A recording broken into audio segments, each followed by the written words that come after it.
They called it theft by replication, a financial mirage where cloned identities looked legitimate enough to pass audits, yet quietly recycled payments through 23 shell firms and out to offshore channels. The alleged take? A $2.9 billion loop over 6 years. But the trail didn't stop at spreadsheets. It led to coded routing files, a restricted cargo manifest, and a boarding operation that secured 236 children. Watch as we stitch together the seized logs and the rescue timeline to show how a clerical-looking trick became a transnational engine. Before we move on, please take a moment to subscribe to the channel and like the video. Audits showed clean ledgers, yet 8,200 policy records moved like mirror images. Why did every copy generate fresh cash? The core weakness sat in the way big systems trust their own paperwork. Welfare portals and insurance platforms authenticate a person once, then let that identity echo through parallel modules. A profile can spawn a second entry with a slightly altered address line or a middle initial that corrects a prior typo. Basic controls confirm the same name and a plausible SSN pattern, and the system greenlights the record. Those ghosts aren't blank. They inherit eligibility, payout rules, and vendor preferences. In the database, they look routine. In the ledger, they look compliant. On paper, the machine did what it was told. Clerical moves turned into camouflage. A back-office agent updates a P.O. box to a street address after returned mail. A dependent gets added after a policyholder calls during open enrollment. A small-town office transfers a policy when a client relocates across county lines. Each change triggers verification that checks format and presence, not provenance. The update spawns a new authorization token, a fresh claim cycle, and a payment path that mirrors the original. Multiply that by hundreds of edits per week, and the noise looks like normal administration. Inside those edits, the pattern hides in plain view. Birth dates appear with a day swapped from 12 to 21. SSN fragments repeat in triads where the last 2 digits roll from 37 to 73 to 83. Beneficiary names recur across counties that never share service areas. You see clusters where L. Martinez draws a benefit in one state, while Luis A. Martinez receives a refund 2 states over, both tied to a vendor code that changed hands 3 times in a quarter. The formatting passes.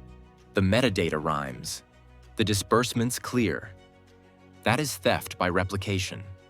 Not a one-time grab, but a steady minting of believable twins that trigger the same disbursement logic again and again.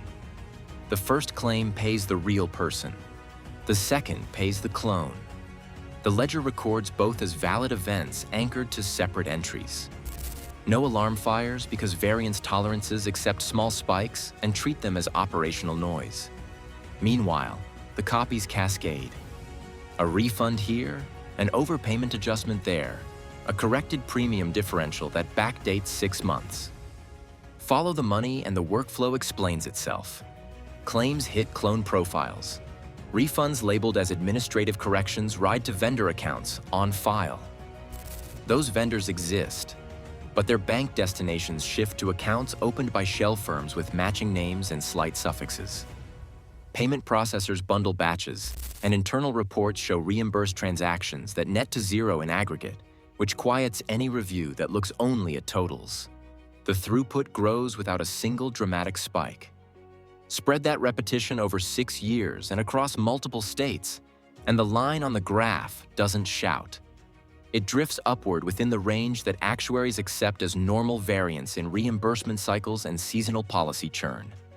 Federal matches reconcile against state submissions that are numerically consistent, so no one sees a bright red flag.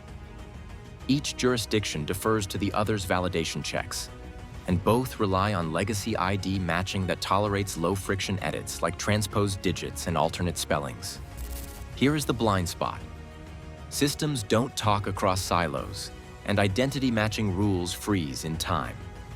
A county welfare database won't cross-check a private insurer's beneficiary list.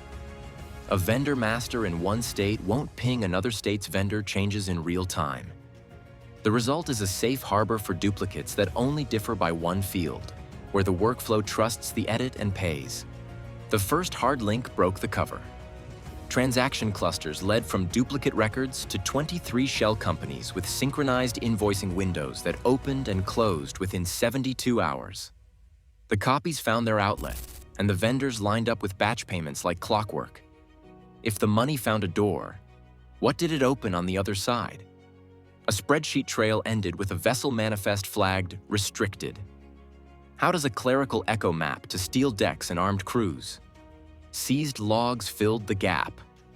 Investigators pulled 42,000 transaction lines from vendor portals and bank exports, then overlaid offshore wire notes and routing codes. Shell vendors in 4 states kept billing during the same 3-day windows each month. Their disbursements flowed to 3 foreign jurisdictions with correspondent links that repeated like a metronome. Reference fields recycled short codes that matched invoice batches by size, not by vendor name. The cadence made sense only when you stack the files side by side and watch the dates snap into alignment. The money didn't sprint, it hopped. First to an offshore brokerage that cleared remittances under a payroll umbrella. Then to a logistics contractor that ran multiple staffing rosters with layered salaries. Each hop-shaved identifiers, vendor IDs shortened, descriptors lost vowels, and memo fields collapsed to 2-letter tags.